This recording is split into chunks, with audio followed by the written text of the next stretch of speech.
तो एक आवाज गूंजी जिससे जॉनी के वे शब्द निकल ही नहीं पाए जो वो कहने वाला था। प्लीज मुझे बचा लो। जॉनी अभिनव के सामने गिड़गिड़ाने लगा। अभिनव जानता था कि अगर जॉनी का पीछा कर रहे वो लोग उस पर हाथ डाल देते हैं तो वो मारा जाएगा।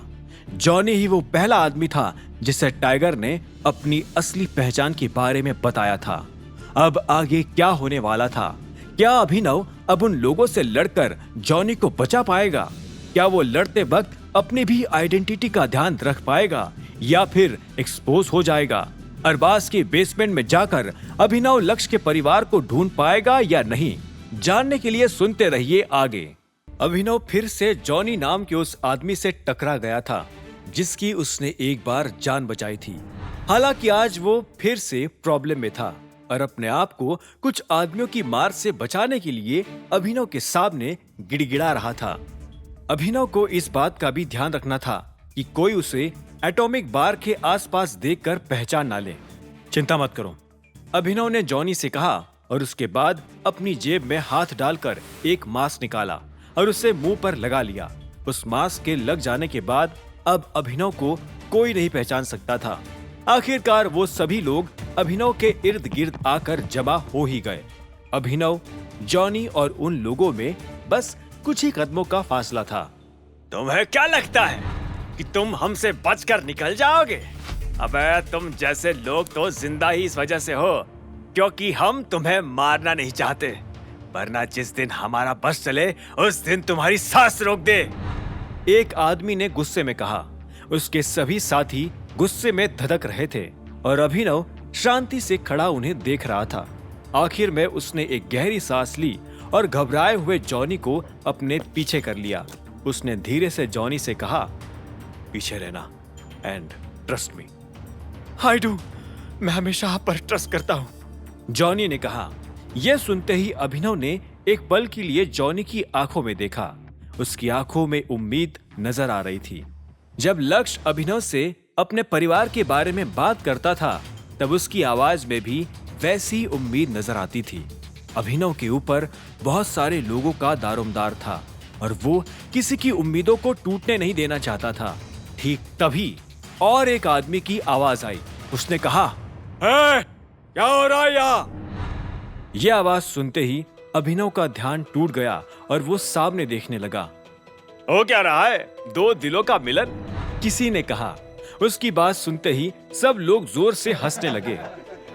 अभिनव ने उस आदमी को ध्यान से देखा। देखने में वो ही इस ग्रुप का लीडर लग रहा था। अभिनव ने उस आदमी से धीरे से कहा, जाने दो इसे, नहीं तो मेरी जान ले लेगा। उस आदमी ने अभिनव को छेड़ते हुए कहा और सब लोग उसकी बात सुनकर हंसने लगे। अभिनव कुछ नहीं कह रहा था। इस बात का फायदा उठाते हुए उस आदमी ने आगे कहा, क्या मैं मेरी और अपने आदमियों की जान की भीख मांगना शुरू कर दूं? मास्क वाले भाई, प्लीज हमें छोड़ दो, हमें माफ कर दो, जाने दो हमें। सब लोग जोर से हंसने लगे। तभी उनमें से एक आदमी का ध्यान अभिनव के मास्क पर गया और उसने कहा, वैसे इस आदमी ने मास्क क्यों लगा रखा है? बुखार है क्या? क्या ये सोच रहा है कि इस मास्क के रहते हमारे मुख के इसे महसूस नहीं होंगे और इसका थोबड़ा बच जाएगा? अभिनव से अब रहा नहीं जा रहा था। इन लोगों की जुबान हद से ज्यादा चल रही थी। ऐसे में उसने उन लोगों की तरफ कदम बढ़ाने शुरू कर दिए। उन लोगों के लीडर ने फिर से अभिनव को छेड़ने के लिए अपने ही आदमियों से कहा, अरे कितने बेशर्म लोग हो तुम सब, इतने सारे मिलकर इस एक अकेले अबला मर्द को पीटोगे? तुम्हें शर्म नहीं आती? तुम तो मर्द कहलाने के लायक भी नहीं हो। अभिनव उस आदमी को बड़े ध्यान से देख रहा था। उसके चेहरे पर पहले से एक चोट का निशान था और वो उसकी शक्ल को और ज्यादा भद्दा बना रहा था। अभिनव ने एक गहरी सांस ली और उस आदमी की आंखों में देखते हुए बोला, तेरी जुबान बहुत चल रही है, चल आज इसे बाहर निकाल कर थोड़ा आराम दे देते हैं। चुपचाप जहां से आया है वही चला जा, वरना ऐसा हाल करूंगा कि कहीं जाने के लायक नहीं बचेगा।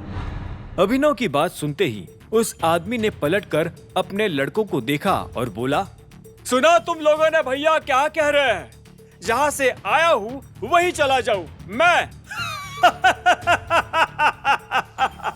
मैं एक बार जहां से आता हूं वहां कभी नहीं जाता, लेकिन जो लोग मुझसे इस तरह की बात करते हैं मैं उन्हें ऐसी जगह भेज देता हूं जहां से वो कभी वापस नहीं आ पाते। आगे की कहानी जानने के लिए देखें अगला एपिसोड सिर्फ पॉकेट एफएम के यूट्यूब चैनल पर, और द रिटर्न ऑफ टाइगर के सारे एपिसोड्स को सुनने के लिए डिस्क्रिप्शन में दी लिंक से डाउनलोड करें पॉकेट एफएम ऐप।